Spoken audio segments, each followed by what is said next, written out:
Da-da-da-da-da-da podcast. I'm VertigoTeaparty. I'm RavenVal95. I am a dragon. I'm IceBear. And now we will be discussing what we've played recently in reverse alphabetical order. So IceBear, what have you been playing recently? Just one game. Yeah, just one game. Just one game. Well, I'm gonna pick one that I haven't talked about that I have finished. So I'm gonna go with Gods Will Be Watching. Oh. So I finished that game earlier today. Sounds like you really enjoyed it so far. Yeah. All these. Well, I'm doing a sort of joint review of that and Always Sometimes Monsters because they go for the same themes, but they execute the final product very differently. So Gods Among Us, for those who are uninitiated, is it's like a sci-fi adventure game, I guess. It's basically a point and click. So the idea is that you can. I don't know how to explain it exactly. You go through this. Hang on a sec. I've got like a whole A4 page full of notes on this game. Jesus. And you say I'm bad. Well, it's because I'm doing a review of it. It's not because of this 2-bit shambles. Jeez. Okay. Thank you.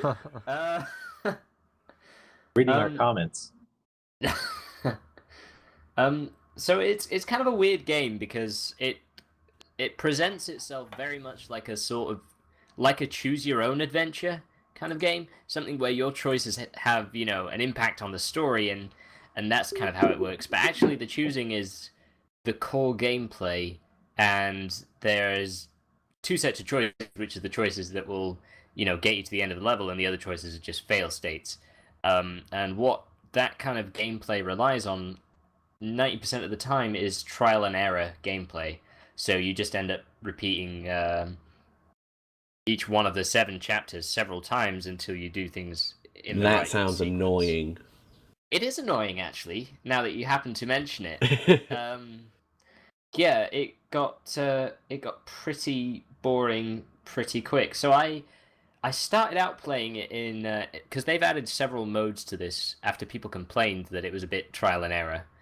But I started out in the original mode because it says on the option that it's their intended design.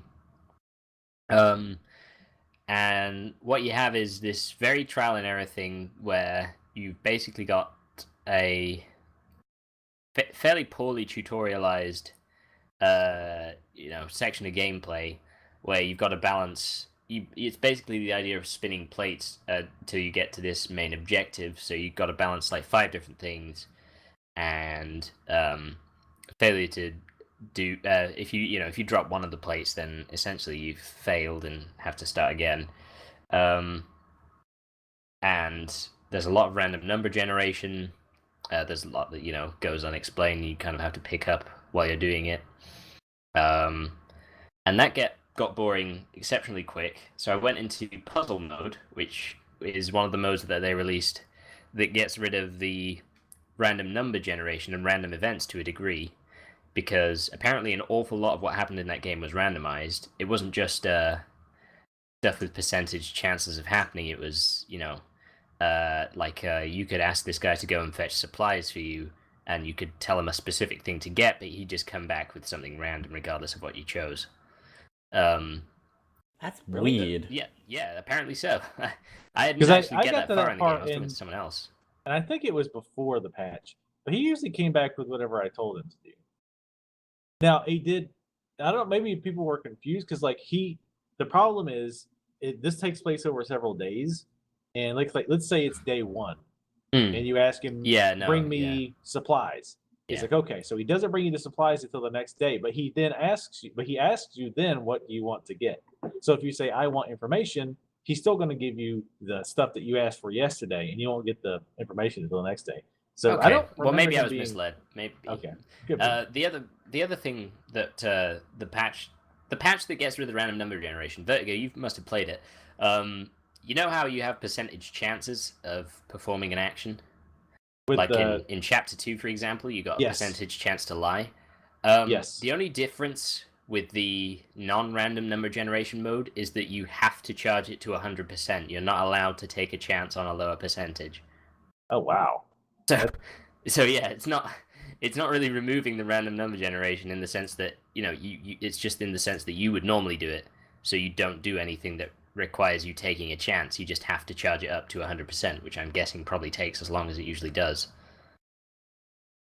Yeah, that I was definitely not a fan of that game. I like the idea of it. I like the setting. I was interested in the story. Yeah. But both the randomness and the idea that you're just supposed to play it over and over and over again and figure out like the trick to get through it was incredibly unappealing to me. I don't like trial and error gameplay, and that game was pretty much the definition of trial and error. And it even poked fun at that at one point in the game. Yeah, it got pretty existential towards the end. But the thing is, the whole message of that seems to be that like this whole trial and error stuff is really tedious, and I've stopped caring about anything because of how much of a personal hell it is to have to repeat these scenarios until I get it right. I feel like it's an interesting message for a game to have, but it kind of just sort of pointed out how poorly designed the gameplay was. I imagine this game could learn a lot from David Cage, or at least Heavy Rain, where David Cage believes that having a failure state is a failure of the game designer. So you can kill like a bunch of people, but the game will continue. You just won't get the most ideal ending. And I think that sounds like something that Gods Will Be Watching would have been improved by. Like, so instead of just constantly restarting the same section, trying to, win through trial and error, you just continue along a different path. It has some tolerance for failure. Like, people can die, and you can still get through it. But because you're repeating these things so often, you really don't care for the story at all. The more you fail at this, the less you care about pretty much any aspect of it. It just sort becomes of more of a grind. So that everything that was appealing about it to begin with, and all of the tension and whatnot, just sort of goes away because it's just a measure of progress. Yeah, you just redoing it over and over again. Yeah, because that's the thing, is like the game is supposed to make you feel awful because you're making some of these terrible choices that aren't necessarily good or evil. It's just a necessity in order for you to survive, making these sacrifices, doing these terrible things. And the first or second time you do them, it's pretty awful. But then third, fourth, fifth, sixth time you're doing it, it's just like, okay, click this button, tap this button, tap. It just completely disconnects you from what you're doing. Yep. And there's no impact whatsoever because you're just pushing the buttons to get past the sequence. Yep. That's essentially it. And that's I played it in puzzle mode for a while, but honestly it didn't strike me as much of a puzzle. Anything that you are just trying to beat with kind of brute force kind of approach to it isn't really a puzzle. It's just a progress bar, I guess. And I ended up playing it in narrative mode, which supposedly is an easier version of it that has less random number generation and supposedly less punishing. But honestly, even that, the narrative was pretty awful. The story was kind of okay, but the actual narrative kind of drove the story to a point where even if you'd completed everything on the first try, it still wouldn't have mattered because they basically point out how unimportant the story is for whatever reason. I honestly don't know what they were trying to say with this game because they had an interesting concept. I saw this at Res and I thought it looked really cool. They had an interesting concept. I like the idea that they were trying to put weight on the decisions and, they're basically kind of a 2D Telltale, but with a bit more agency during the action sections, I guess. But it really wasn't that at all. They just made, we've gone over it like 4 or 5 times now, but just a trial and error point and click game that wasn't really so much a puzzle game as it was a random generation game or a balance the spinning plates game where you just click on the plates. And the only message that I'm getting out of it is that it was a bad idea to have made it that way. I don't know. It detracts from everything and removes the enjoyment when you take an idea and turn it into something as frustrating and repetitive as that. And the other thing that it's always funny is that people are like, "Oh, well, the game is so hard." Like, that game's not that hard. That's like saying a choose your own adventure book where if you open the door instead of turning right, insta kills you, and you just have to go back and get to that point again or whatever. Is hard. It's not, and Yeah. it's not entirely random. Just to be clear, it's not entirely trial and error. There are parts where you do kind of have to balance things and My figure out how favorite to part. do this. My favorite part was chapter 5, where you're in the desert, and you have a group of soldiers with you, and you're trying to get them to a certain point, and you have to navigate there, but you have to manage your time and resources, which had like something close to an FTL sort of vibe of resource management and actual thinking about what you're doing, because basically if you walk into a square and there happen to be enemies there, but you hadn't scouted ahead, then you were basically fucked, or you're going to get punished for it in some way. And it made sense. That made perfect sense. And yeah, I ended up really enjoying that section.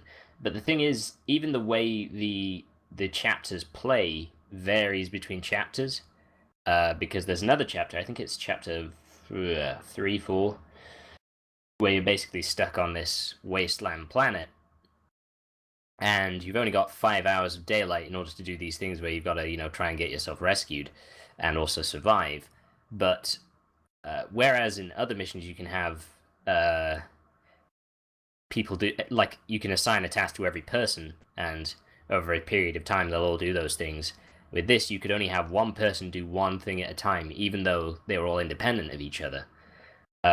So the entire style of gameplay shifted from one chapter to another into something that was, equally quite trial and error, but even worse in the sense that it didn't make any logical sense for things to be happening that way. It was just sort of like, it was almost as if they'd come up with the plot and then just thrown in the gameplay afterwards. Like, they had ideas of what they wanted to force the player to do, but they couldn't really be bothered to make it believable or engaging on a gameplay level, so you just got stuck with what you got.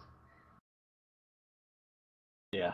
Oh, I agree. It was very disappointing. I like the premise, and I wish they would have went more the route of, hey, you screw up, this person dies, or this terrible thing happens, and you move forward. Not to say there's no fail states, but it seemed like more often than not, at least as far as I got, I haven't beat it yet, and probably never will because I wasn't really enjoying it.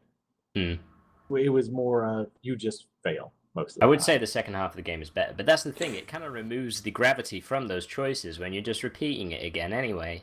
It's not like anything's actually having any significance if you just have to do it right the other time. You don't care anymore, yeah. So that was the disappointing game. Wasted potential. Yeah, but I finished that today, and I feel as though I had to get some of that off my chest so that I can enjoy the other one that I'm going to be reviewing and get that uploaded at some point in the future. All right. YouTube.com/RockyandTheBear. Sorry. Mad Dragon, what have you been playing recently? What have I been playing? Well, a game. A game. I have to pick one game. One game. Tough decision. Okay. What's your favorite child? I've been playing 3 games mainly. One. Okay. Think of one of those. Okay, just honorable mentions: Soul Sacrifice and Sword Art Online on Vita. Both are really good. Sword Art Online, in particular, has an incredible English translation. Not English. It is literally pasted into Google Translate, and then that's it. That's what it seems like. Very good game, though. But the main game I've been playing, the one I'm going to be talking about most, and the one that I've completed, is Metroid Zero Mission. Yeah. Which I'm going to sort of like cheat here and link it into 2 games, because I'm going to link it into Metroid Fusion as well, which is what I'm currently playing. But yeah, Metroid on the GBA. Amazing. Which you will be doing for VGL. Which I shall be doing for VGL. Yes. I wanted to play it first and complete it before. Which you did very quickly. Yeah, you must have been really enjoying it. Though. I mean, it's like 6 hours, I think it said. Yeah, about 6 hours, which is pretty average, I think. You can do it like way quicker if you speedrun it and stuff, but yeah, hopefully you get the picture of Samus in like her Zero suit, which doesn't really mean much because Zero Mission is a remake of the original Metroid for NES, and it's GBA remake, and it's got this extra section at the end of the game where after you defeat Mother Brain, where the game would normally end, you got this whole really frustrating stealth section in like Chozodia, which is like a Chozo temple space pirate mothership level. And it's just so annoying. But it's like you get to play a Zero Suit Samus in that, and all you got is like a crappy stun pistol, and you got to like avoid all the, the space pirates. So the fact of getting like a high percentage completion, and you get a picture of Zero Suit Samus, is pretty disappointing as a reward for that. That's true. The game itself is really good, though. I mean, it's I've tried playing the original Metroid on 3DS. Yeah, it's not good. No, I do not like it at all. Really bad. Zero Mission. Oh my word, Zero Mission is good. It looks good, it plays good, it sounds good. And it's just damn good. But yeah, like you said, very short though. I mean, it is really short compared to other Metroids. Well, it's a handheld one, and they're working within the constraints of the GBA, so yeah, can't expect that much, I guess. Still, it's like, it is just really short. I mean, there's 4 main bosses. There's some mini bosses as well, but they're they are mini bosses. But it was really quick. I mean, I completed it within the matter of, I'd say, about 4 or 5 days of playing. Like, what was it, like 6 hours, maybe less? Complete. I think it said 6 hours, 3 minutes, 54 seconds. That was with like a 69% completion for all the pickups and stuff. That was really good. Really, really good. Yeah, but like I said, the only thing I didn't like about it was the last like extra section they added for Zero Mission, because you crash land back on Chozodia. What's it called? Yeah, Chozodia, but what's the planet called? Zebus, I think, or Zebes. Zebus, same thing. Or Zebeth. It depends on which translation you're looking at. Or like Eris. Yeah, exactly. But yeah, you for a large chunk of that area, you've crash landed. You're just Zero Suit Samus. You got all your health, upgrades that you got, but because you haven't got your suit, they're useless. Like, literally 5 health, 5 hits if you're lucky and you're dead. And you got to like sneak past and like hide, and run away from all these space pirates. And all you can do is stun them with a fully charged pistol blast, and then you get your like full powered Varia suit. At least it proves that Metroid can indeed crawl. Have you seen that Miiverse post? Oh yeah. Yeah, why can't Metroid crawl? It's so good. Why can't Metroid crawl? Oh, jeez, the Miiverse. I enjoyed looking at Miiverse. It was so much better before they added stickers. People used to draw all sorts of stuff. Stickers? Yeah, I used to do. I used to draw stuff like on the... No one draws anything anymore. It's just stickers. Stickers? What the hell is that? They reward you get instead of achievements. To 3DS though. That's good. I should really use that again. Anyway, better not get off derailed. Nope, we're going off topic. Is that it? Well, there's that leading into Metroid Fusion, which I've started playing. I'm about 2 hours into it. I've completed Metroid Fusion years ago, but Zero Mission I never finished. I never even owned. But it's good. Metroid Fusion is good. A lot more linear than all the other Metroids, really. Yeah. This is basically, okay, now you got to go to this point, go here, go there. And then once you get all your upgrades, then you can go backtracking and... That's the same problem with other M. It's so linear. I know, I watched a review of that, and it's insane. Yeah. But yeah, Metroid is good. It's coming to the channel soon, once I... Retro, where's Metroid Prime 4? God, I want that. I do too. Another Metroid Prime. Oh, it'd be so good. With a dual analog stick controller, imagine that. I this Wiimote bullshit. enjoyed The WiiU controls, though. Or the Wii controls for the trilogy. They were really good. They're alright, but I prefer a standard controller. I don't know. Because, Metroid Prime trilogy and Metroid Prime, 1, 2, and 3 on the trilogy on Wii played so good with the Wiimote. The only thing I think I had a problem with was switching weapons and stuff. Sometimes it the wouldn't plasma register. stuff? Yeah, if I selecting your new hold thing. the button and then point it at this certain thing. But, sometimes it wouldn't register if I did it too quickly. Yeah, that was pretty annoying. But yeah, But- unless you want to discuss about Metroid a little bit, then that's pretty much all I got. Alright, that moves it on to me then. I've been playing Hitman Absolution. I finished that, which was my 85th game finished for this year. Yay. Jesus. It took you 4 hours to beat it? It took me, what was it? 14.2 hours to beat it. I was playing on hard. I hear you can beat it really quickly if you just skip over the content and don't really enjoy it much. You run and gun and just shoot everybody? I heard that works really well. I did shoot a lot of people, and what's surprising is that I ended up being like #1 out of like my entire friends list. So I was like, how the hell did that happen? I shot everyone.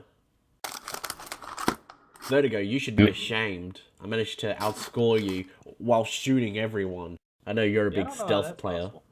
Well, the higher the difficulty I, setting, was not a big the fan of biggest it. score bonus.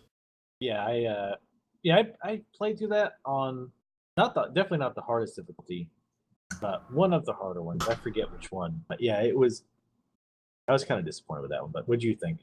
I thought it was pretty good as far as stealth games go. I've never played a Hitman game before. Well, I have played Blood Money, but I haven't finished it. So this is the first Hitman game that I finished. And as an introductory to the Hitman franchise, I think it's pretty good. I do like how vertical some of the levels are. I like the big emphasis on verticality when it comes to stealth games. So seeing Agent 47 being able to, climb up ledges to go on top of buildings and stuff like that, I loved that because just horizontal stealth levels bore the fuck out of me. It's not 1998 anymore. This isn't Thief, the Dark Project or whatever it was called. We have the technology for verticals. Stealth games that were made, but yes, continue. But yeah, so I did like that. I was a bit annoyed by the cover system sometimes being a bit weird. Like, he wouldn't take cover when I wanted him to. Like, he would only take cover around certain objects, and then sometimes he wouldn't. It's just weird. Does Hitman come around to your house and tell you how to do your job? Yeah. It's just... You're doing a terrible job commentating these video games, nerd. Oh, that reminds me. Like, I wasn't a big fan of how the story played out, because even though it's very story-driven, the characters aren't all that interesting. Like, I didn't care much at all for Victoria. I barely knew Diana before she got... Well... Oh, wait. All right, never mind. What? What? Are you thinking of a different Victoria? I was thinking... my brain was still on Thief. And I was like, how do you not like Victoria? She was awesome. Oh, I didn't know there was a Victorian thief. Neither did I. Wait. Yeah, what? it was the plant lady. Right? Was this a side quest? No. No. She was like one of the main characters in the first two games.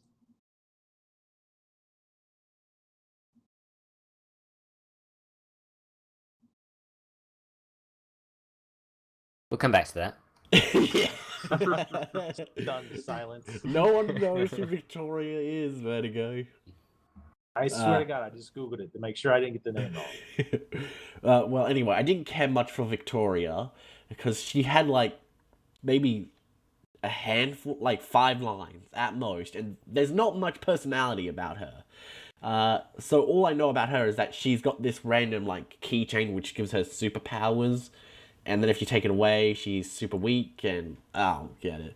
Didn't care about her. And the Bane guy, he was injected with serum to become super strong. Sanchez, he's weird. Just a lot of the characters I don't care about. 47, he's pretty boring in general. Yeah, just wasn't very interested in the story. But the gameplay was pretty good. So, yeah. So Vertigo. wait, the story in this. Yeah. You're saying there's like a Bane type character. There's some sort of woman with like a like what do you say, necklace or something that gives her superpowers or something. Yeah. That seems She becomes the very different perfect from- killer. Yeah, it seems very different from what I remember story wise of the other Hitman games. Yeah. Yeah, I don't quite remember the super strong, Yeah. baned out guy. You sure you're playing Hitman Absolution and not Arkham Sanchez. Asylum again? No, seriously though, it is a lot like Arkham Asylum. It's got the fucking detective vision. When the bosses beat you up, they have these little lines, like the Skirmy guy, the sheriff, Skirmy sheriff, or Skirmy law, or whatever. The Travis guy, Blake, Dexter, they all, when they kill you, they all have their little, yip, oh yeah, I killed you, you bald fuck. And that's exactly what happens, or sort of what happens in Arkham Asylum. And there's like so many Arkham Asylum type things in here. It's like, Eidos or Square, like, I understand Arkham Asylum was very successful, but you don't need to turn Hitman into Batman. Yeah. I mean, I haven't played the new Hitman. How much characters does Hitman really have, though? Not much. And definitely not enough to have a story focused around him. Yeah. It seems from what I've seen of it, gameplay-wise, I've seen my friend play it, because he used to love the Hitman games, and I remember watching him play through basically all of them, and it's like, it seems like a bit too different from, the original sort of style of gameplay to me, from what I've seen. Maybe it's different if I actually play it, but I remember the original ones being very, like, thoughtful in what you got to do. There's lots of ways to go about, like, bombing the, the assassinations and stuff, and it's like,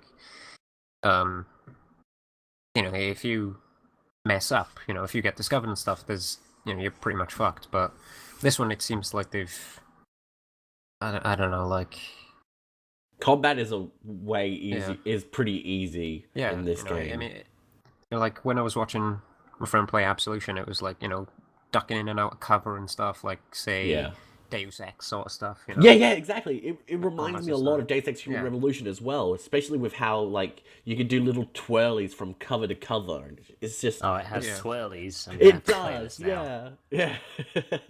I mean, that sort of stuff, though, to me, when I think of Hitman, I don't think of that sort of gameplay. I think of, the original style from the original games, where you're, like, walking around, you knock out guys from behind, drag them to a corner, put them in a locker or something. That's how I remember Hitman, getting the syringes out, taking the uniforms, I also hate the briefcases. Point shooting thing that they stole from Splinter Cell Conviction. I hate that. Oh, where you, like, tag enemies and then boom, boom, boom. Then the character's like, don't worry about this player, I've got it, and then he just kills them all for you. Oh. Well, one of the major problems with that game is it's not like not even half the game is man. Half of it's running away from guys, and another small portion is, oh yeah, by the way, go do an assassination. Like if all of the game would have been like the Chinatown mission, it would have been great, but it wasn't. It was mostly running away from cops. The first Chinatown mission I wasn't a fan of, but the second Chinatown mission where you have to take out 3 guys, I loved that one. Because what I did was I messed around with this petrol thing, and this guy was taking a smoke break, and then he decided to put his smoke on the ground, and then it blew up and set him on fire, and that was awesome. There's also another section later on which I think is great, is when there's like this wire you can mess up with a wrench, and then this guy takes a leak on it, and then he just electrocutes himself. So that's awesome. So that's the sort of stuff I like from Hitman. What's actually happening in the Final Destination films? Yeah. It's actually just Hitman. It's Agent 47, yeah. Yeah, like, I really should learn to have a tighter sort of fixing on that oscillating side I keep above the doorway. And then Agent 47 comes in, and it's like someone gets killed by the scythe that they were just innocently keeping in the doorway. That's my general impression, memory, interpretation of the Final Destination films. The system that they have, as well, as pretty bad as far as the being detected, is pretty crappy. Like, for example, if you have like a chef outfit on, the cops might not recognize you, but other chefs will. Which, in theory works out okay. It's a very tight-knit community. Yeah, exactly. Right, yeah. All chefs all over across the world know each other by heart. It's like bus drivers. There's one area you're walking around outside, and like, if you have a chef outfit on, like, this is a very busy area where, like, there's cooks making various things and whatnot, tons of customers, tons of people. If you walk by one of these chef guys outside, he spots you, he'll stop what he's doing and come after you. It's like, oh yeah, I know really that happened to me sense. in the Chinatown mission. Yes. Yeah. Oh my god, that's Exactly. so fucking annoying. And what's weird is like, when that makes no sense. Surely you dress up as a chef to blend in with the chefs. You can do that, it's sort of. But what's weird though is that is like, hello, it's Chef Hat's crooked it is, and then immediately chases after you. Yeah, what's weird that even though when they start chasing you, if you pick up like a menu and start hiding, they'll be like, "Oh yeah, now I recognize you." It's like picking up a menu forgets what? Oh, you're the chef who holds the menu in front of his face the whole time. I'd never actually seen you in person before. Oh. It's really bad. It's really, really bad. And like cops spotting you in the middle of like a huge crowd. And which, I mean, granted, I guess in that mission, they're specifically looking for you, but it's still, they give them a little bit too much leeway. And you found kind of like metagame type tactics to kind of abuse it. Like I found that if you kind of like move forward briefly, stop, like really quick, like kind of basically like you're almost having a seizure moving forward. Like they don't detect you as quickly, but you can move forward. Yeah. But it was just a crappy all around. And like I say, the other huge problem is it's too much running away from people and less assassinating people, which is what Blood Money and all the other games were mostly about. At least that's the ones the general trend of assassination games, moving away from assassinations, though. Yeah. Yeah, which is stupid. It's like, well, make another series where it's called Run from the Cops genre, I guess. I don't know. There were a lot of levels where you were just like trying to avoid patrols, and then you'd like lockpick a door, and then you'd move on to another level where you avoid patrols, and it's just like, oh, let me kill people already. I don't want to get deducted points for killing this civilian. You said you killed everyone. Occasionally did. Oh. Well, I definitely like the scoring idea of getting points or losing points for killing, especially losing points or even attacking civilians at all should definitely be penalized. That's true, but it's just the scoring system seems like it's supposed to incentivize like big stealthy, but I was still managing to get like super high scores while killing everyone. Like in the first area of the nuns, like where they blow up your house and you're in your pajamas. I remember that trailer. That's a dumb trailer, and it's a dumb mission. So I just killed everyone, and it was all fine. You can see that they Part have of an that issue with mission was disguise, those people. Well, like... Did you hide the bodies, though? I hid one. Okay. Because I think that was at least part of the problem, is that if you kill an enemy and then hide the body, I think that either totally removes or it almost completely removes the score penalty. Which If you subdue them, like don't kill them but knock them unconscious, it'll make it equal out at 0. So there's nothing gained and nothing lost. But if you do kill them and hide them, then then it just removes some of it, but you're still penalized. Because I did that mission pretty much almost all the way stealth, and I like parts of it. I like the one where you were going after the one nun assassin who was in the bar, like, or hanging out in the bar area. Like that one was pretty tough, and I liked that one. But I just point shooted them and let what I did for that nun was I just used the instinct shoot and I shot the guy that she was talking to, and then I hid in the vent, and then they were like, oh, like they specifically said, oh, what? I wonder where he went. Did he hide in this convenient hiding spot right in front of me? And then he didn't fucking look in it. Yeah, that's a dumb thing. Stealth AI is everybody. Yeah, and I was playing on like hard difficulty settings, so just amazing. Like, it's been what 15 years since Thief, and we still can't get AI that are smart enough to look inside of obvious vents and like closets and other crap. Yeah, Metal Gear Solid 1 had it. The cards are very wary to poke into hay bale carts. I mean, that exact situation happened to me not too long ago when I was playing Thief on PS4. Oh, You know, it's it's happened like to you as well. Yeah, I've yeah, had it's that like before. oh, they spot me. I run down a dead end corridor and then hide in a closet. They're standing right outside the closet, about 3 or 4 of them, and they don't do anything. Yeah, They don't look. They don't even open the closets. I don't even know if they can at the moment because they've never even attempted They can. It's happened to me before because I got cocky after this first time, which I discussed on an earlier podcast. I think it's in my Let's Play. Like the guy who saw me, I literally piled into the closet that was directly in front of him, having been detected, and the guards sort of milled around, and I eventually, eluded them. Yeah, that was in that part closet. 13. There was the Part 13. Chinese mission or something like that. The area where It was a brothel. The, brothel. Yeah. Yeah. That was fucking awesome. Yeah. That was, it's so dumb. That was impressive. But just sidetracking for a moment, why can't you put bodies into closets in Thief? I don't know because I tried it and it made sense to me, but you just can't. That's so Maybe dumb. because you're really not supposed to kill people. I don't know. The only time I've ever moved bodies is when I've knocked people out, but then I end up like throwing them down a set of stairs, and it counts as me killing them. Yeah. So I don't bother anymore, really. Yeah. Anyway, that's Hitman Absolution for me. It's alright. We've gone on to Thief again. Vertigo, what have you been playing? One game, etc.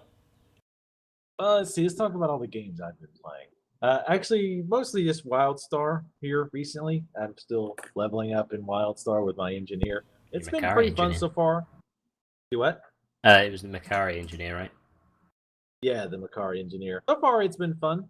I gotta say, that game seriously has issues early on with, like, this early on, it's got a problem with, like, the MMOs have. A lot of MMOs have, where the early skills are too repetitive and you level too slowly at the beginning. So it feels like you're using like 2 abilities just over and over and over again, 1 to 2 abilities. It's picked up now. I'm like level 21 or so. And it's been getting more interesting. But it's still, it's all right. Like, and I've done one of the adventures, which is not quite a dungeon. It pretty much is, but basically the difference is you actually make choices, or the group make choices as you're going through it. So you can do like various paths. So you could do it again and do a different path. Oh, well, that's cool. But then each path has like different options of its own. So you might go, all right, here's option A, B, and C, and we go A, and then eventually it's like, okay, there's options D and E, and you can go down that path. So it's pretty cool. Do all of those paths have a win state, or is it like, oh, okay, let's go down path D. Okay, path D has 2 choices. Let's go down path D, B. All right, well, that's a dead end. Let's go back. Is that can that happen? It's all, especially in an MMO, that would be a very bad idea. But that does make me think about one big issue that you run into with MMOs with stuff like this. They're trying to have a story inside the instances, and they've got these choices with all these walls of text of things to read, make a choice. But it's like, it's an MMO. Most people are playing this, and a lot of them have already played this area before. So they're just like click, and running off and do the next thing. And so especially if you're newer, it's like, whoa, okay, which one do I pick? Hold on, I got to read this. It's like, oh, well, what's going on? What am I supposed to do? So I really don't. I like the idea of doing stuff like that in MMOs, but the reality is that I think most dungeons should just be go through and kill things, or at least make the what you're supposed to do incredibly obvious. Because again, especially if you're new to that dungeon, people get like pissy really quick when you're like, oh wait, I don't know what to do. Yeah. This is 10 times worse, by the way, when you're the tank, which I was. Engineers are tanks, oddly enough, in that game. That is weird. It's worse. It's because a lot of people will get like, oh god, why is he taking so long? And they'll run. Edgy, hurry up, build that teleporter. Get killed. Right. And I think they've tried to fix that a little bit. I think because I saw an icon next to my name the first time I did the dungeon, and I think that was to show like I'd never done it before, which it showed a flying pig. I don't know how a flying pig denotes this is the first time I've ever done a LPVT. Right. So yeah, and a lot of times too, if I'm new, especially if I'm playing healer or tank, I'll say, hey, this is my first time doing the dungeon. Most of the time, especially when the MMO is new, most people are just like, whatever. But once the game gets older and people have done the dungeons over and over, people and they're grinding. Very, yeah. Right. So it's I think they need to factor that in. And again, I totally appreciate that they're trying to have the stories and all these other options, but in an MMO, it just doesn't work. And I also go to MMOs with a totally different mindset. Like, I don't, if it's not voice acted text, it mostly gets skimmed / just click through, and I just go to do the next mission. Like, if it's RPG, I totally will read it. But like MMO, I don't really care. I have a totally different mindset. Yeah, I want to definitely. level, I want to get That's new fair. abilities, move on to new areas, and I don't know. Like, especially, I've been totally spoiled by voiceover text. Completely spoiled. A lot of Especially story with is stuff like lost Star when you're Wars, it's playing really with well even done. like co-op stuff. Like me and IceBear were playing Oh, for yeah. 3R, and I don't think either of us really cared about the story. Well, to be fair, the story in that game was a crock of shit. So. Oh, now it come had on! something to do Surely with it is the Citizen Kane of video games. Well, Oh, yeah, God. it is that as well. But I mean, But, it didn't yeah, even overall, like it's even the fun. logic of playing as a ghost didn't make sense in that game. So, yeah, we never cared. But sorry, Yeah. you better you Go ahead, Vertigo. Yeah, I just overall, it's the graphical style. I still don't really like that whole Pixar look. I'm sure Pixar didn't invent it, but I just call it the Pixar style because when I Sure. see it, I immediately think about Pixar. Is And it so Pixar or is it definitely- more like looks better. DreamWorks? I have no idea. Okay. I'm a grown ass man. I don't watch that shit. Wow, bad. Yeah. But I don't anyway, watch that yeah. shit. Now let me get back to my MMO. Yeah, exactly. I'm a grown man and we play this video game for 10 hours in a row. But yeah, it's better now that I've played it. When I first saw screenshots, I was like, oh God, this looks shitty. And it looks better now that I've seen it in the action. The animations are really good, but definitely I would have preferred they would have went something else, like all the Asian MMOs, which look phenomenal. You mean the I waifu started sims? playing Arcade. Like Terra, like Final Fantasy 14, like Arcade. Those games look phenomenal. For whatever reason, American developers cannot make MMOs that look anywhere close to that level and run well at the same time. But yeah, anyway, I wish it had been a different style. But anyway, yeah, I'm gonna play it until max level, as I do with most MMOs. I'll probably hit max level, Jesus. do a few instances for a while, and then cancel. Max level, it depends on the MMO as to how long that'll take. Like Guild Wars 2, it doesn't take long at all, and just a case of like once you reach that point, you kind of have to look around a lot more for fun, fresh content. You don't want to end up grinding. So I kind of understand fair. that approach. What? Have you played Guild Wars 2? Yeah. I've played Okay, quite a lot of Guild Wars 2. Okay, I thought so because it has like a little polar bear companion you can get in it. Yeah, you can get. Well, you have to be a certain class to get the polar bear companion, which Are unfortunately you- I wasn't. It does also have a Oh. race. It has a race of like polar bears called the Kodan or something like that, but you can't play as them. So I'm kind of waiting for that, and then I don't know. I'll probably drop all of my current series and just do that. Can't the Norn transform into a bear? I don't know. It's not the same, is it? Like the Norn, the big giant dudes, they can like transform into bears and shit. I've not You are seen an it, otherkin. but I've never played them, but it's I'll take they that. probably have some bear related ability because that's kind of their thing. So maybe I played as a Char, and I was some kind of Meow. person with a gun. Oh, And you were what the was Call of Duty No, I was protagonist. a warrior. I was a warrior. Was it? What game is this? Guild Guild Wars Wars 2. 2. Oh yeah, I played that as an engineer as well. Oh. Did you play Engineers Team are kind of Fortress more 2 as an engineering in Guild NG? Wars 2. But Did you play Team Fortress 2 as an NG? Engineer. yes, it's my second most played class, I think. Second or third. Nice. Building the century here. Is that it? Or That's it all for right. everything. Well, that's been a nice podcast. Be sure to join us. No, I'm kidding. Let's actually start the topics of discussion now. So, this will please. Topics. Oh, Hugh went for a news theme. That was better. Everybody pretend they only heard Mad Dragons. I only heard Mad Dragons. Anyway, this will please Mad Dragon. The PlayStation 4 has sold 10 million units to consumers within 9 months. More than 30 million copies of PlayStation 4 software have been sold. That is pretty quick. That is quicker than the I mean- PlayStation 2 reached 10 million. Compared to every other console that That's the I've fastest. seen come and go. Like, that is insane. A big reason why it sold so quickly, though, is because they had the proper supply there. Because, like, the Wii and the PS2, the supply constraints, like, those were just destroying the sales early on. I know, but even still, the PlayStation 4, like, the first few months, it was selling out, and, you would struggle to actually find it, like, in stores and in stock on Amazon and stuff, or unless you want to pay, like, an increased price from third-party sellers and stuff. Even then, it was still hard to get one, like, properly, like. Yeah, the PlayStation 4 seems like it's going to be the winner of this generation. The previous Microsoft or Xbox division CEO said that generally for the generation of consoles, the first to 10 million wins. So, looks like PlayStation 4 is winning. I know. What is Xbox One at? Because they've been very secret with the releasing those. Bad. Last time they announced, or the rumor is that they're around 5 to 5.5 million. Because doesn't the PlayStation 4 outsold it by like 2 to 1 or something? Nearly, That would yeah. make sense mathematically.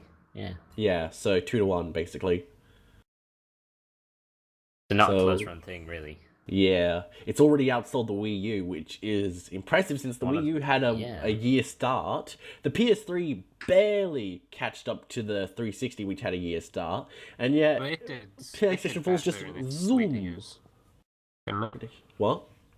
PS3 did better in its later years compared to 360. Yeah, it did. But that's what I mean. Like, it barely caught up in those later years. Yeah, at the beginning, it was because the 1 year head start, it just terrible for the PlayStation 3. The PlayStation 3 as well. It was like $599 US.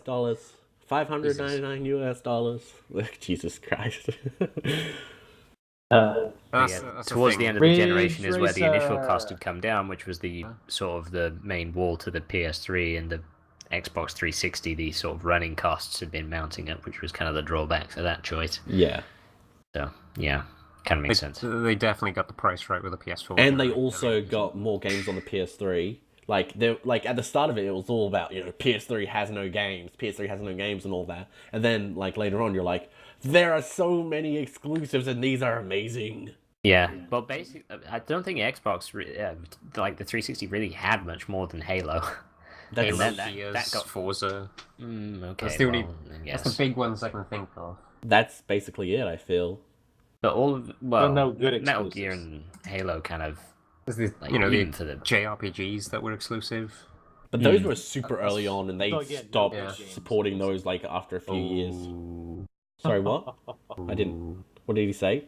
I think Vertigo might have said something disparaging about JRPGs. How dare they? And Halo. Oh, well, no one cares about Halo. I'm not saying Halo was like a golden. Well, it was a golden goose in the sense that it was basically like printing money. But I'm not saying it was a groundbreaking or particularly merit-worthy game. It just brought in a lot of sales. That's very true.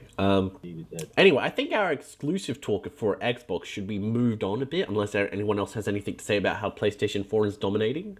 No, it kind of ties us in neatly to how desperate Xbox have become and Microsoft. Yep. Oh, God, so, Rise of the Tomb Raider is a timed exclusive to Xbox One and Xbox 360. It will only be for this holiday 2015. Or not this holiday, but next holiday, whatever. Yeah. So, yeah, this is basically, like, it's a pretty cut and dry kind of thing where Square Enix got a boatload of money from Microsoft to do a timed exclusive to the Xbox One, even though they sold poorly on multiple consoles when they released the first Tomb Raider reboot. Which then later sold best on the PS4. Yeah, exactly. Well, it's timed exclusive, so... Yeah. You gotta think how much money Microsoft has thrown Square Enix's way to get this time. It's got to be a lot, hasn't it? Because they're obviously they're going for the financial security of this lump sum, whatever the hell it is, ahead of releasing on like 4 or 5 other platforms. I know. Which you'd have thought would be more lucrative unless you pay an obscene amount of money. I get, but I mean, but maybe Microsoft has resources, but maybe they're thinking, okay, let's pay this incredible sum of money to get this on our console exclusive because well, I suppose we should they're have they're meant really- it to say speculatively incredible amount of money, but yeah, sorry. But yeah, it's like they must be thinking like it's worth paying however much they might have Well, paid, Square Enix to get didn't this. really give a rat's ass about their fans to begin with. No, Yeah. So this, they actually get to like take a shit all over their fans parade and actually profit from it in some way as well, which is kind of unusual for Square. But yeah, Microsoft will also be doing some marketing for Tomb Raider. They also said shit. that, They're yeah. gonna market the bejesus out of. Well, I imagine they're going to market it as sort of like Uncharted, but better, because it's coming out 2015. Now, what else is coming out in 2015? Uncharted 4. Uncharted, Yeah, exactly. So Everything's just coming out in 2015. To be fair, Raven, I could have said any game. Well, I think the point is. It's a well, no, lot not The like Last Guardian. Tomb Raider. That's never coming out. Well, the point is, I think it's a lot like Tomb Raider. Sure. So they want yeah. a competing It's like, title. should I want to play Tomb Raider and then Tomb Raider again? Yeah. Obviously, I mean, there's differences, but you get what I'm saying. It's got the same formula. Obviously, Tomb Raider ripped off, Uncharted. We all know that.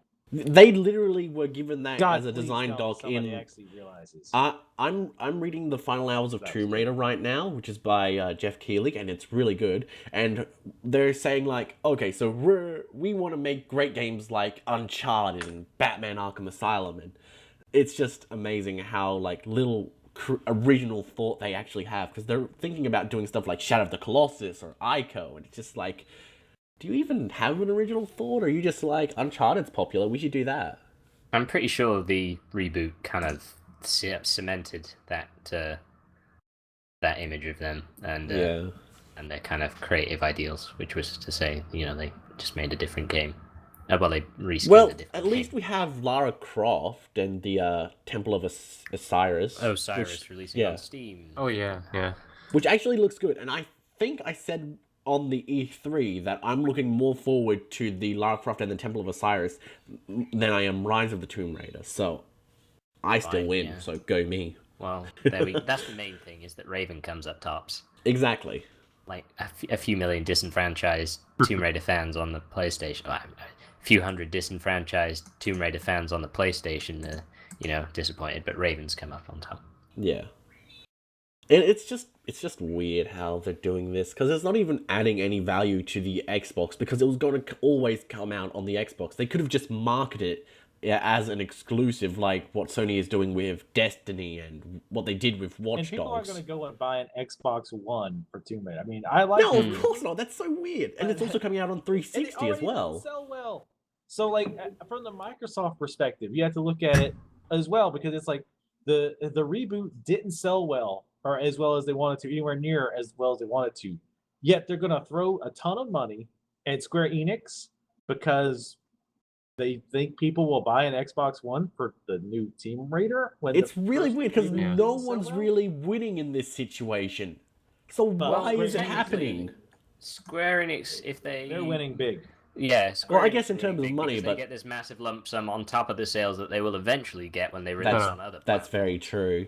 So Square Enix are pretty much the only winners in this. Yeah, gamers lose out and everyone else loses out. I mean, like I say, this is a multi-platform game that they've made like timed exclusive, but is it going to make a difference? Are people, like you said, going to buy an Xbox One for this game when they know it's coming out for like PlayStation 4 and PC if they wait long enough? I doubt it, The because more we've they known that try it was out going to this come out timed on... ex- Sorry, The go thing is, ahead. the more they try and milk the idea of a timed exclusive, the less valuable it becomes. So they're like throwing entire like chunks of money into making this irrelevant thing available on the previous console anyway.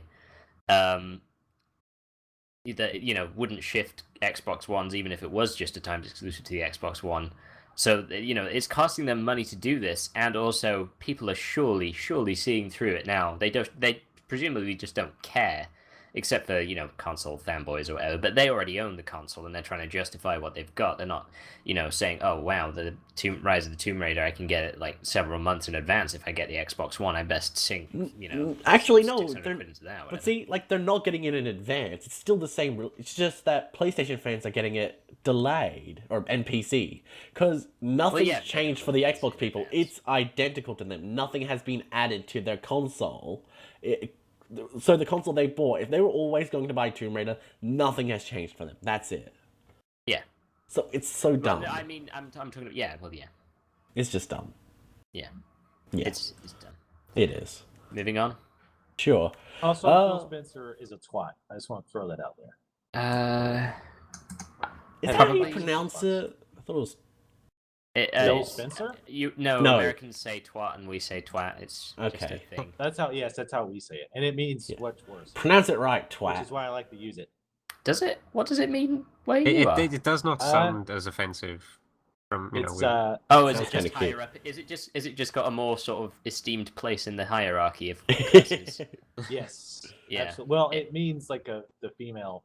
Yeah, it's a vagina, but yeah, right. Okay. But wait, isn't it in British, doesn't it mean something else? Nope. And their very bizarre version of English? Well, you can twat someone, which is to hit someone, but if you call someone a twat, you are referring to the same body part, I think.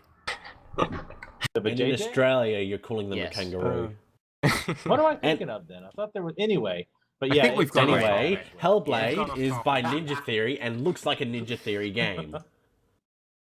Got a SWAT game?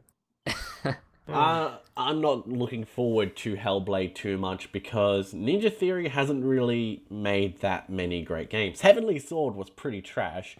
What's the other game they made? Enslaved, Odyssey to the West. I thought that was pretty meh.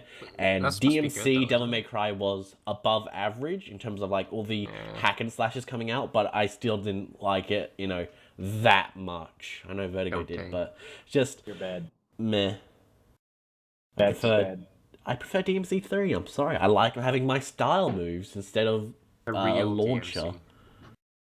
Yeah, where's my lock-on, damn it? Yeah, no lock-in was really, really, really stupid. Like, really stupid. Yeah, I just hate not having the health bar, mainly. Like, there's not even any visual representation on their body that they're taking damage. Like, that's weird. Usually them squinting in pain is a pretty good indicator. Maybe I just haven't noticed it. I put 24 hours onto it, so whatever. I'm at like 70 hours a day. Okay. That's fair enough. Sorry, what was that, IceBear? I said squinting's pretty subtle in a third-person game. That's very true.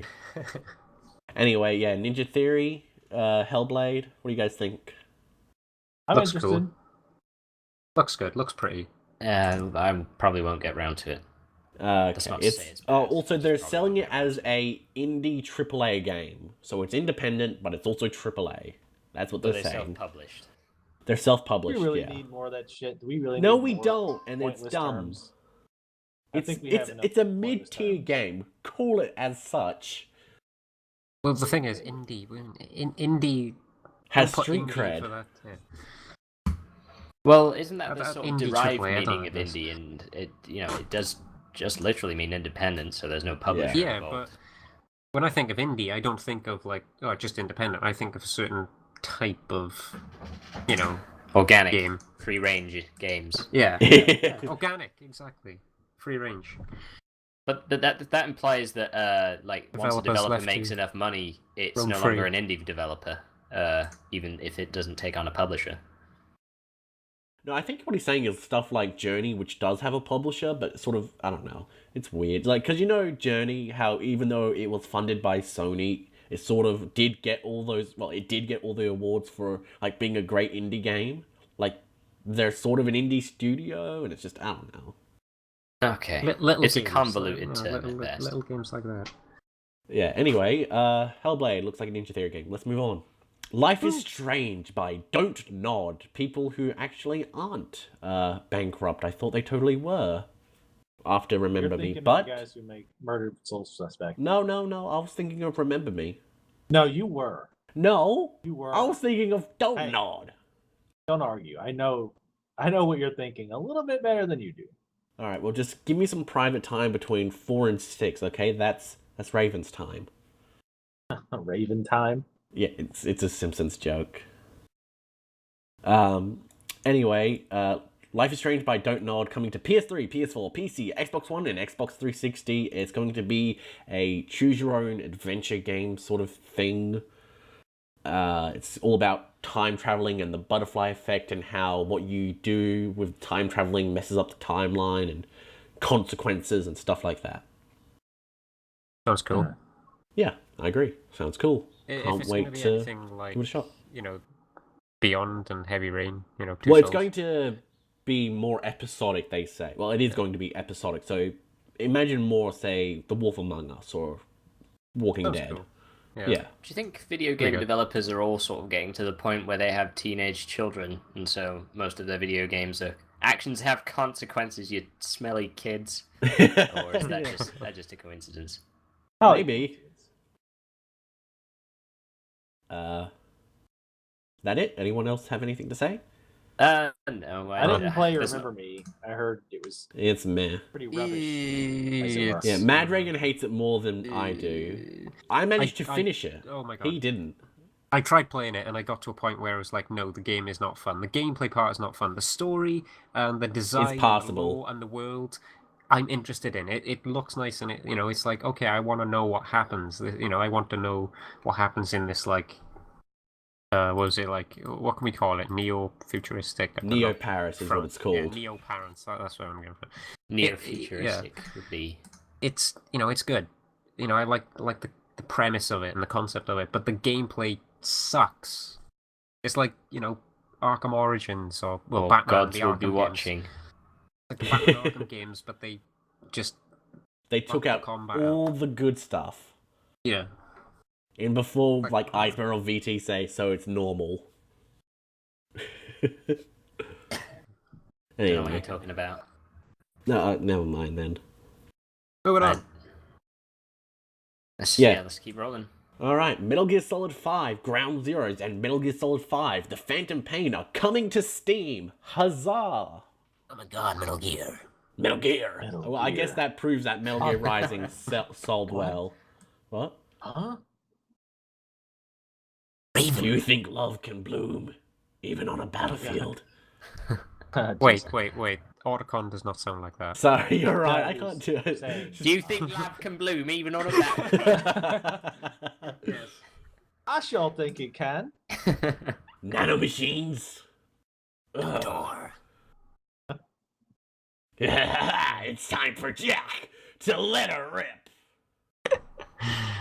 This is just going to be everything we're going to be doing on Metal Gear, aren't we? So that's Metal Gear.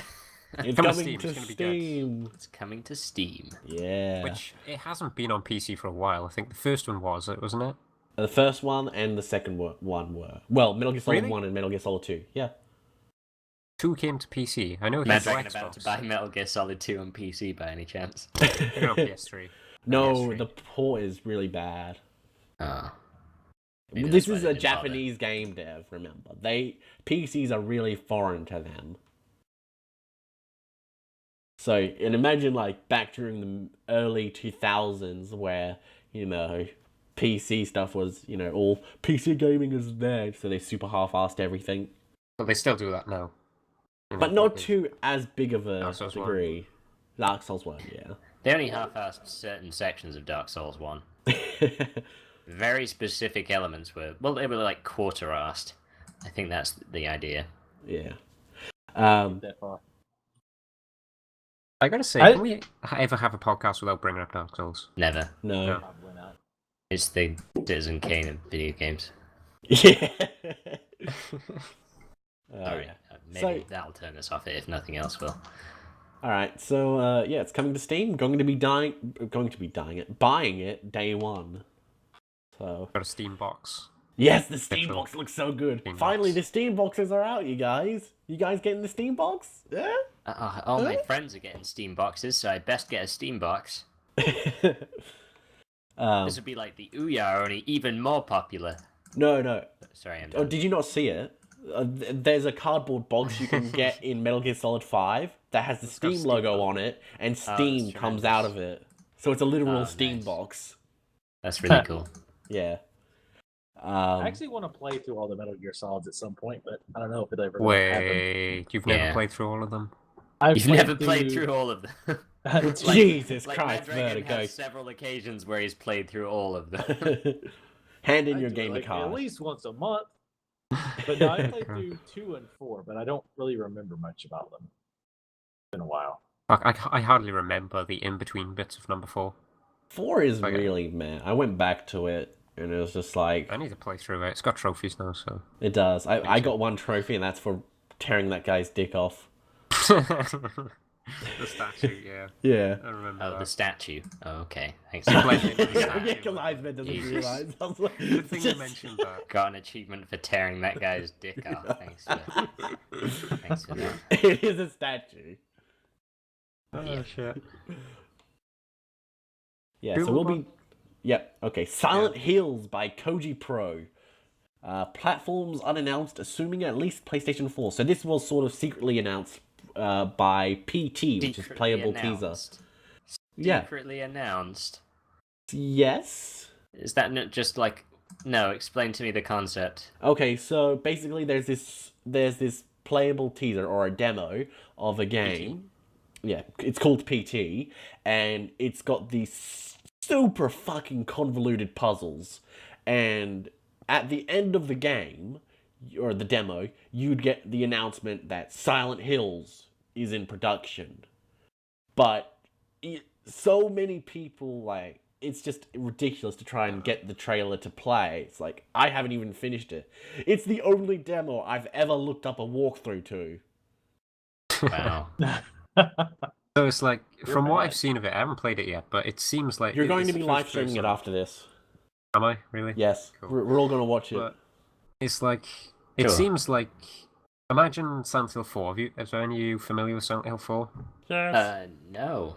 Well, bit. you know, it's like when you're in the apartment, it's all like first person, and you're going round, and then you go through the portal into the, proper Silent Hill gameplay. But from my knowledge of PT, it's like you're playing in first person, going around this house, and all this freaky stuff is going on, and Yep. you've got to do certain things and examine certain things in certain order and stuff like that. And then once you do them all, you unlock, the final part of it, which is the trailer for Silent Hills. It seems like a lot of that, like that's the same sort of gameplay, but it's weird. It's a playable teaser where We'll talk more about Like it that. when Mad Dragon live streams it. Sure. Yeah, In our good enough, of course. private members club. Wild. By Wild Looks amazing. Sheep Studio, newly formed company by Michel and Zed, creator of Rayman and Beyond Good and Evil, PS4 exclusive title. Never mind. It looks wait. amazing. Oh, wait, except that doesn't mean anything anymore. Yeah. You can look forward to it on Steam in 2016. Yep, pretty I don't much. know, Although I systems think if it's Sony not. might be doing some work on it, so it might actually be the rare actual exclusive. Oh, it's a shame. It actually looks like good. Like I remember- I wouldn't give a shit if Dead Rising 3 stayed exclusive, but this one looks interesting. It's like this was the last thing they showed at Gamescom, I think, wasn't it? And the crowd seemed to really enjoy it. Like, I mean, It's pretty enigmatic, but yeah, I mean, like... It's gonna Yeah, be it's good. worth It's by seeing Michel it. Ancel. Michel Ancel. What's his track record or her track record? Creator of Rayman and Beyond Good and Okay. Evil. Yeah, the thing that's written on the Which- cheat sheet I got right here. Sure, whatever. Good and Evil. When are we gonna get that as well? The only thing I'm confused about is the degree to which it's story based, because I don't really understand how much of this trailer is CGI, unless it's all of it. I don't think any of it's CGI. It's That's all pe- sort of that is the gameplay. power of It looks, PlayStation. yeah, it looks like gameplay. If it is Well- CGI, that's pretty low quality CGI. It could be like an in-engine cutscene or something. I don't That's, know, I guess, yeah, that's true. Like the But, Killzone yeah, 2 just- one. Oh, but basically, I don't know how representative it is of gameplay. yeah. All right, that's fair enough. They haven't shown off that much, so we can't really talk about it too much. No, let's move but on. I like the very basic enigmatic concept. Was that a balloon, Mad Dragon? That was like the sound of a balloon deflating before it was full. That's ominous, man. That's an ominous sound to make when we're talking about a game that hasn't come out yet. That's like the balloon to fill it with cocaine. Oh, I don't know. I think the Steam box is going to have a very long and prolific history.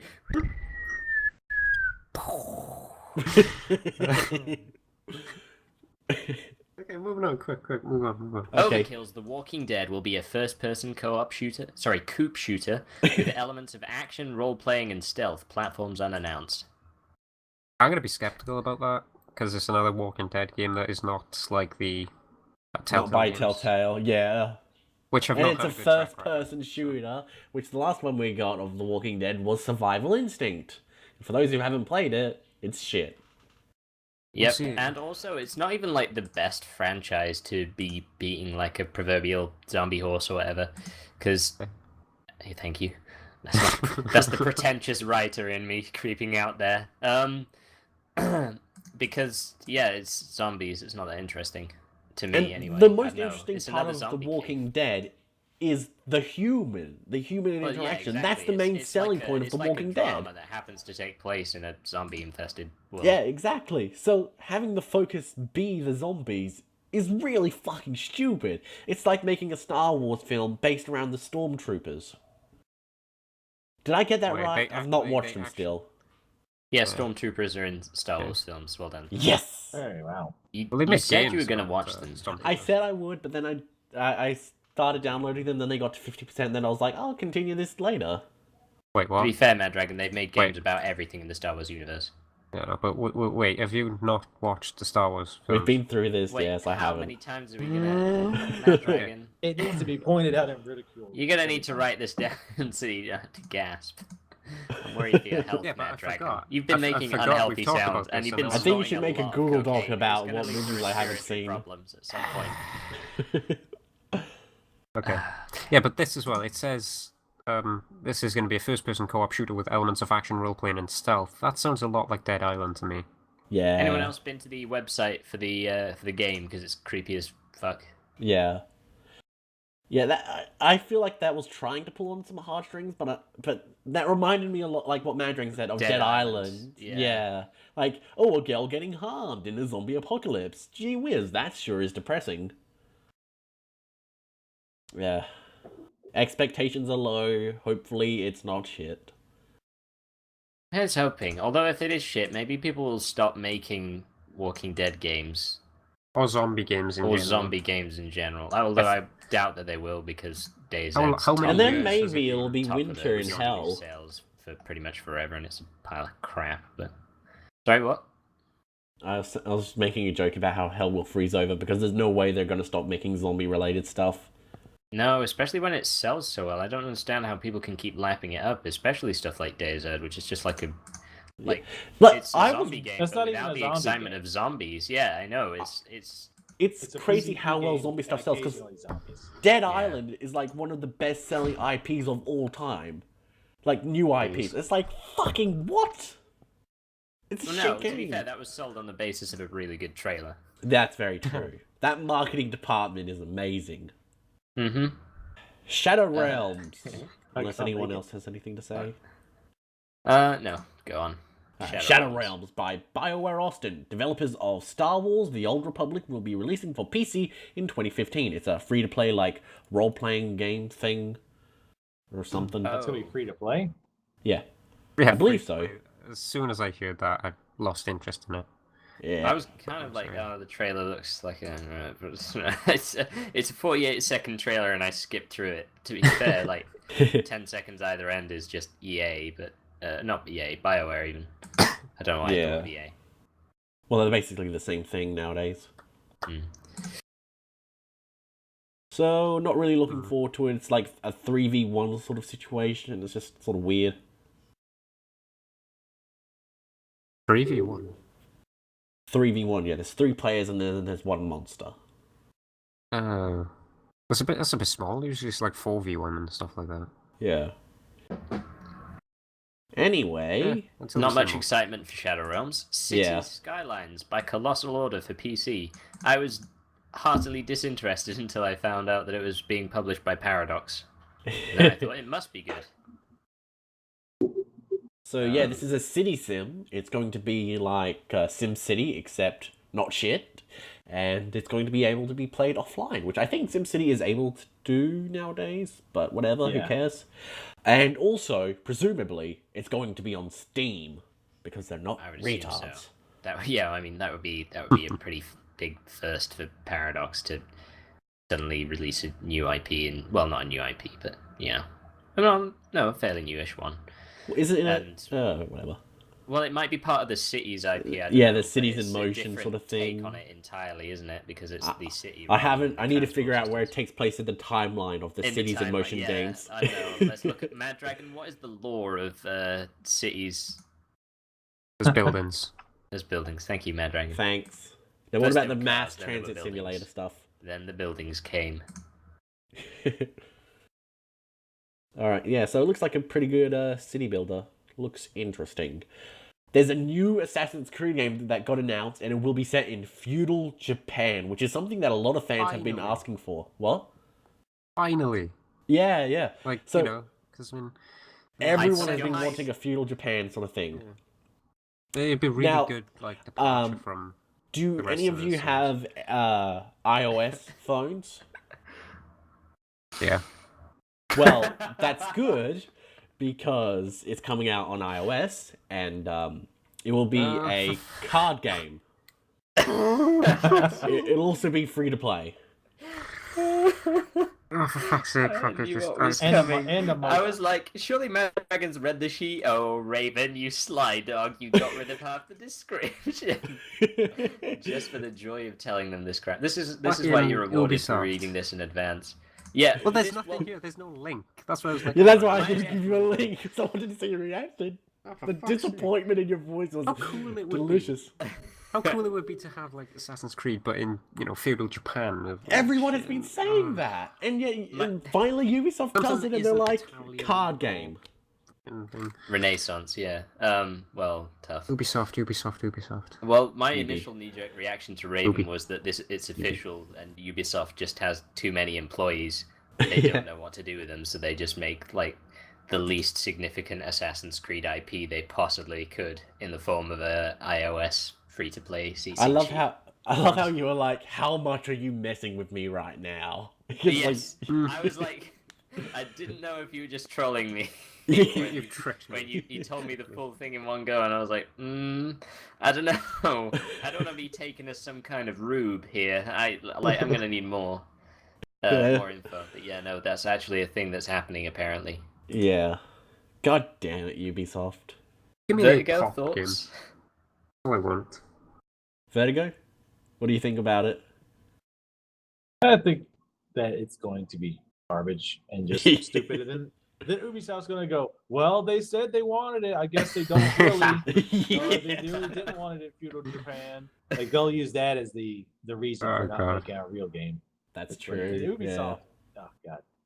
They can't reuse so many art assets if they make it in feudal Japan, so... Alright. Heroes of Might and Magic 7 by Limbic Entertainment for PC. What do you guys think about Heroes of Might and Magic 7? Cool. Good. Yeah, maybe. I'm not as initiated into that series as I thought. Wasn't number 6 a bit of a letdown for... Yeah, apparently it's been shit since the third one. Really? Yeah, I think that's like the last one I played. Well, that's good then, because the rest of them are, according to YouTube comments and Reddit comments, it's all shit. Okay, so the two most reliable sources of information when you're like preparing an informational podcast. Well, all of them were like, 3 is the best, 3 is great, Ubisoft has destroyed the franchise, etc. Oh, that I can believe. I still need to play a Heroes game. Yeah, I've never played one, so... I got like, number... Was it 4? Oh, so you own some, you just haven't played them. Sorry, I got 5 on disc, but I actually have to look at the physical copy to see which one it was, because, it's PC. I got so many games, I don't even know what I own anymore. I just imagine you, like, going to, like, I don't know, shave your face or something, you're opening up, like, your you're like trying to get your shaver, and then you're just like, oh hey, there's Diablo 3 here. Didn't know that. Random games, find them all over the place. Oh, I It's just like- keep finding Gun Monkey's keys down the back and stuff. Oh wow. Yeah, but that's a good game, though. So It's Yeah. actually kind of fun, yeah. it's a fun game. I wish Just it was less nobody plays it. randomized. Yeah, It's a dead. multiplayer-only game, and nobody plays it. That's so Yeah. it's It's dead. dead. Also, the A morgue is more active. They got rid of. Yeah, and it never really took off either. That's the sad thing. Yeah. To be fair, the dev did it. You know, if you want a free Gun Monkeys key, then head on down to Gun Monkeys and get your free Gun Monkeys key. Ghost of a 'Cause you Tale get yeah, by sorry. CG for Xbox One and PC. What do you guys think? I liked this trailer. I Oh. thought it was awesome. We don't have many, except for the Stuart Little movie tie-ins, one of which I may or may not have played at some point in my life. We don't have an awful lot of sort of marsupial-based. Anthropomorphic. No, to be fair, true. You don't play as animals. Like there's not an awful lot of anthropomorphism certainly in single-player games anyway.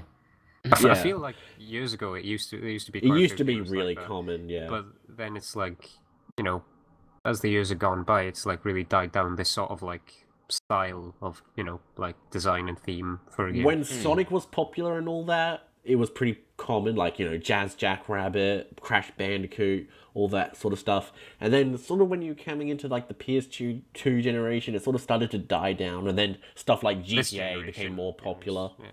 And And also, then- I guess with the evolution of graphics, human modeling became sort of more. Believable. Yeah, Have you seen Ratchet and Clank and shit? Ratchet and Clank's awesome. It looks amazing. I hear the new one's pretty meh.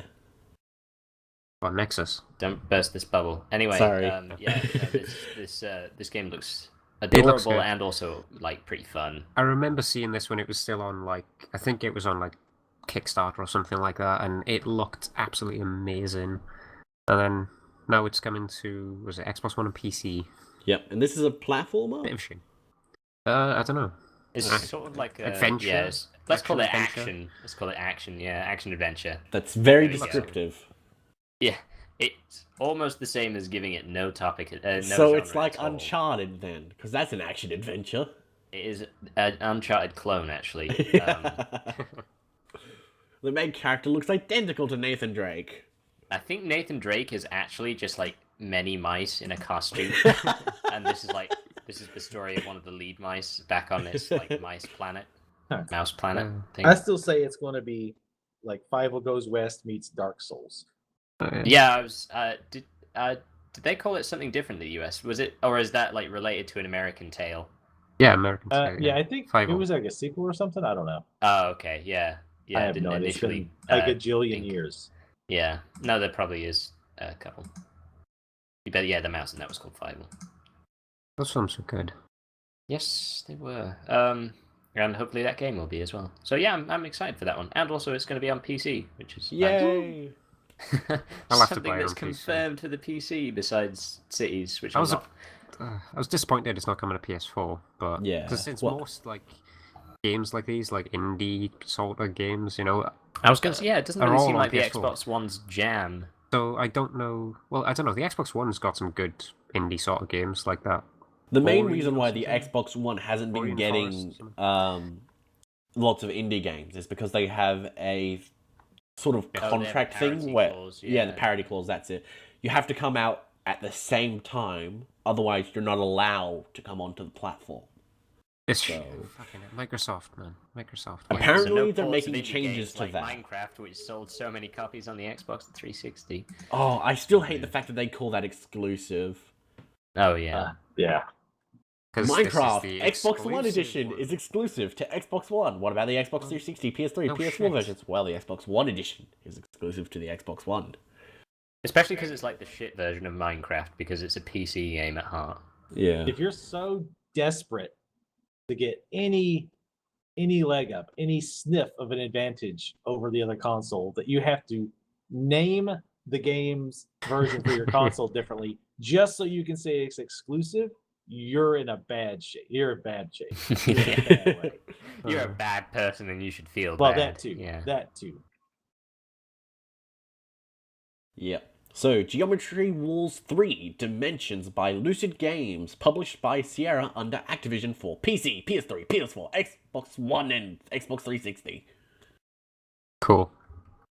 I like Geometry Wars, it was good. Yeah, Geometry Wars is good. Holy shit, it's 3D. Oh my god. Yep. And also, by Sierra, wow. I thought Vertigo. They did call the game Geometry Wars 3 Dimensions. Yeah, and only just looking at the screenshots now, and it looks really good. It looks a hell of a lot like Super Stardust, HD and Delta and stuff. Once you get down to that level of gameplay, though, PlayStation. isn't it always going to be a little derivative? Yeah, but because Geometry Wars has always been like a 2D plane, and now they've introduced this 3D levels to it. It looks exactly like that sort of twin stick shooter now. It reminds me of that game that's on PS4. What is it called? It's one of the... Super Stardust. No, PS4. Oh, well, Resogun, which is the That's next it. game by the same. Resogun. Yeah, it looks a lot like that in terms of like how the area is set up.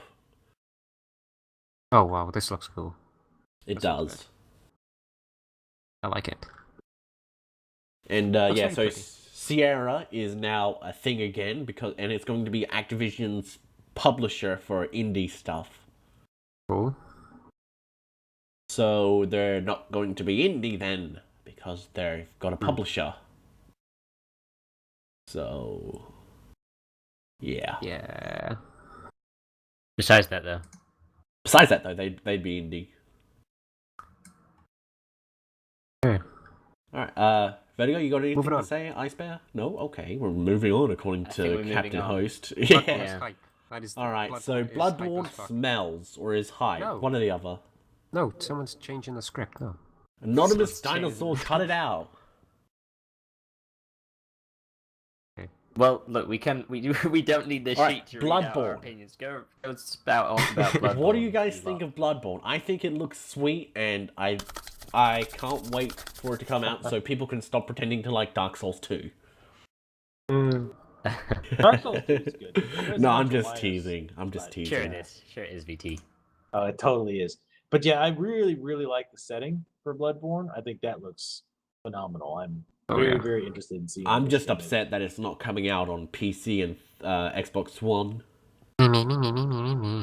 Well, be. And it'd probably do the same things, like, oh, it's exclusive. And then, Well, no, oh, this is actually exclusive because yeah, because it's Sony's working just on like it. Demon Souls. Dead You mean Rising kinda like 3 Dead was Rising actually 3 was? exclusive, though. Yeah, Well, no, Dead Rising. this is Sony's Well, this IP. is Sony, not Oh, is it Microsoft. Sony's IP? Yeah, they are funding Okay. it. They actually own the IP, just like Demon Souls. Oh, So okay. So there might be a Bloodborne sort of spiritual successor like Dark Souls again, where Yeah, they it's like make it Dark Souls. multi-platform. Hemoglobin Blood Infancy. Blood Death. It looks good That's- though. That's the cycle. It is. Blood Death. Yeah, I kind of want them to make a sequel called Blood Death. Sorry, Mad Dragon. It looks a hell of a lot like Demon Souls in the feel and atmosphere of the game. I Really? visually I didn't it's get quite much good, of that at though. all. What? Really? Yeah, it looks It feels like entirely Demon Souls. different. I Well, that's, mean, that get it. feeling and looking is they're two different things. No, but I just atmosphere didn't feels. Get Well, any it's, Demon Souls yeah, from It's it. a Souls game, kind of. Feels. Yeah. It's gonna be good. It's gonna be really good. Okay, so it's definitely going to be really good. Everybody go out yeah. now. Buy yourself Alright. a PS4. I don't care if you have to steal it from your mother's purse. Go out. Mad Dragon says buy a PS4. Buy a PS4. And just wait for Bloodborne. If you It's don't gonna buy be it, good. Don't even go look touch for it. deals on PS4. You're not right going to now want for to touch it. The police will be after you after whatever you did to get hold of one. So moving on from Bloodborne, Sony doesn't really like the Vita. No. Let me read out the point as it was intended to be read. Okay. Sony's lack of Vita announcements and recognition? Question mark. Question mark. I know. At Gamescom, they didn't announce anything for Vita. Like on stage, they didn't give it any sort of like, stage time. Wow. Although there was a lot, there are a lot of stuff like playable on the floor and stuff at Gamescom, but they didn't sort of like give any time for it. That's not to say there's not like any, it's not like there's no games coming out for it. There are a ton of games coming out for the Vita. Like Define in the late tons. months, Like 8? more than I can afford to buy, more than I have time to play. There we go. So Mad It's like- Wagon famous for It could not be literally playing one games, game coming out, and it whose would be more than you financial can status afford is to totally play. unknown to everyone. No, but there's a ton of games. It's like, it's just that, Sony have like sort of gone away from like Western developed AAA sort of like games for the Vita. There's no more Killzone Mercenaries coming out or anything like that. I mean, I think the Vita though is like getting into a nice position, similar to what PSP was, where it's like, it's going to be good for JRPGs, it's going to be good for that sort of thing. I'm just waiting until the PS Vita gets hacked. Because that's That what will really never happen. sold the PSP. That will never happen. It will Not with the totally way- happen. Not with the way Sony is with the memory cards, and that's proprietary memory cards, and It that's happened to the PS3 PS3. hacked. The PS3 was hacked, and it ruined, like, all Call of Duty matches forever. Like, I tried playing Call of Duty 4, the only good one, and I joined a lobby, and I just instantly got to 10th prestige because it was hacked to hell. That was on PS3, by the way, just so we're clear. So it's gonna happen. Yeah, maybe. Can't wait to play some GBA games on the PS Vita. Why would you do that? Buy a GBA. Because Or just an it's a emulator. PS Vita. Buy a GBA. No. Like, you gotta give the Vita some raison d'etre. Reason to be. So, I know. So, Okay, that's sorry. stony silence. I thought people. Anyway, yeah, Sony doesn't like the Vita. No, Sony doesn't like the Vita, which is kind of, it's not a great start for what was already kind of an unloved child in the Sony Yeah, world. but the thing is, with the Vita, apparently it's like, it hasn't sold as many units and stuff as like 3DS or anything, but for each Vita sold, the amount of software that people, the people who have bought that Vita buy... The attach is ratio like, is insanely good. Yeah, that's true. So it's like, the people who buy the Vita, they're really dedicated to it and they will buy like a ton of games for it, compared to people like maybe on like 3DS, for example. There are some people who will only buy it for Smash Brothers or Mario Kart or Pokemon. I swear the attach rate Pokemon. on the 3DS is actually pretty good. Yeah, I know, but it's like, maybe, 'cause it hasn't sold as many units, but maybe it's still, doing pretty well, like, how much software people are buying for it. Maybe. I love my Vita, though. Vita means life.